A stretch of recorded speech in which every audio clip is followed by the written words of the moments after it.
जिस दिन इस देश में हिंदू अल्पसंख्यक होगा, उस दिन इस देश का संविधान नहीं बचेगा और बाबा साहेब का नाम भी नहीं बचेगा। ये बात भाजपा नेता अमर कुमार बावरी बोल रहे हैं। उन्होंने एसआईआर के मुद्दे पर झारखंड के स्वास्थ्य मंत्री इरफान अंसारी के बयान पर तंज कसा। उन्होंने कहा कि इरफान अंसारी को तुरंत मुख्यमंत्री के द्वारा पद से हटा देना चाहिए। ऐसा उन्होंने क्यों कहा, इसके पीछे क्या कारण है?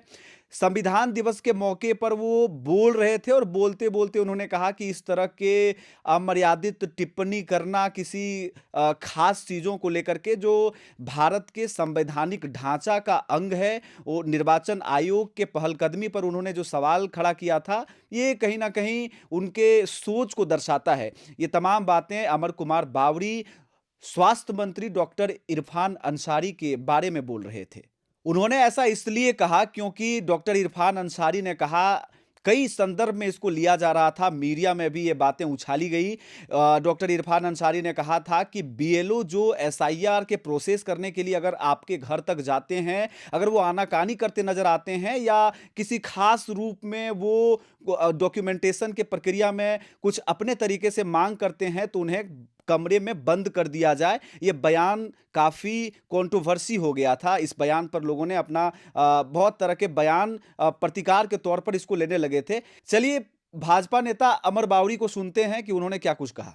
आज कांग्रेस जो इसका इतिहास रहा है भारत के साथ जोड़ करके हम लोगों ने देखा है, कांग्रेस का साथ रह करके ही लोगों ने देश की स्वतंत्रता की लड़ाई लड़ी थी। लेकिन आज सत्ता की लोलुपता में इतने वह नीचे गिर चुके हैं अभी वर्तमान का जो कांग्रेस का नेतृत्व है, कि बाहरी घुसपैठिए, रोहिंग्ये और बांग्लादेशी जो उनके एक मुश्त जो वोटर है, उनके लिए देश की अखंडता, संप्रभुता, सुरक्षा और भारत के संविधान को भी वह ना मानते हुए तुष्टीकरण और वोट बैंक की राजनीति के लिए, अपने वोट को किसी तरह बचाने के लिए और अपने सत्ता को हासिल करने के लिए इस देश में भले ही यहाँ की स्वतंत्रता पूरी तरह से ख़त्म हो जाए, यहाँ की संप्रभुता ख़त्म हो जाए, लेकिन उनको अपने वोट बैंक की चिंता है और इसी लालच में वह इस तरह के बयान दे रही है और इस तरह के कार्य करने के लिए लोगों को उकसा रही है।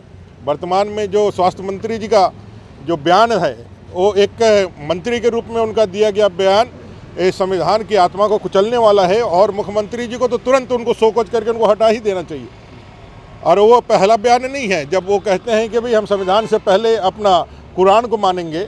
यह उन लोगों का माने कि कभी ना कभी कहीं ना कहीं गाहे बगाहे यह बात निकल ही जाती है, जहाँ उनके लिए अपना धर्म और धार्मिक स्वतंत्रता और अपना जो शरिया है वो ज़्यादा उनके लिए महत्वपूर्ण है बनिस्पत की भारत के संविधान का। और यह बात मैं फिर से दोहराना चाहता हूँ, इस देश में, भारत के देश में, चाहे वो जो भी लोग नागरिक जो भी निवास करते हैं, जब तक हिंदू बहुसंख्यक रहेगा, भारत का संविधान और बाबा साहेब का नाम भी यहाँ जीवित रहेगा। जिस दिन हिंदू अल्पसंख्यक हो गया, ना भारत का संविधान बचेगा, ना भारत का बाबा साहेब में भारत का नाम बचेगा। अब एसआईआर के मुद्दे पर उनका कथन कितना सही है, कितना गलत है, ये आप भी तय करना जानते हैं, आपको भी पता होगा।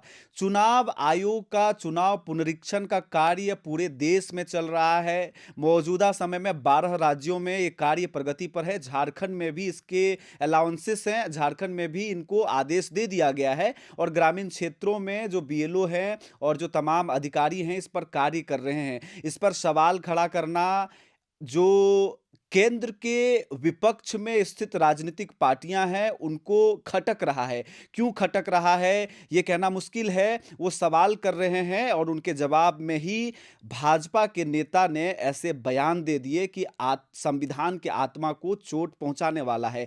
दूसरे में इरफान अंसारी को उन्होंने यहां तक कहा कि जो लोग शरिया कानून को सर्वप्रथम रखते हैं, ऊपर रखते हैं, उसको मानते हैं, उनके नजर में संविधान की अहमियत और भूमिका सिर्फ राजनीतिकरण के लिए है, वो उसको बहुत कम मानते हैं। वे लोग क्या समझेंगे, इस बात से आप कितना सहमत हैं? तीसरे में उन्होंने इस बात पर जोर देते हुए कहा कि इस देश में जिस दिन हिंदू अल्पसंख्यक हो जाएगा, संविधान खतरे में आ जाएगा और बाबा साहेब का जो थॉट है, उनका जो विचार है, वो भी कहीं ना कहीं खतरे में आ जाएगा। इस बात से आप कितना सहमत हैं, मुझे जरूर कमेंट करें। मेरा नाम है रवि भास्कर और आप देख रहे हैं ओंकार झारखंड। जोहार, नमस्कार।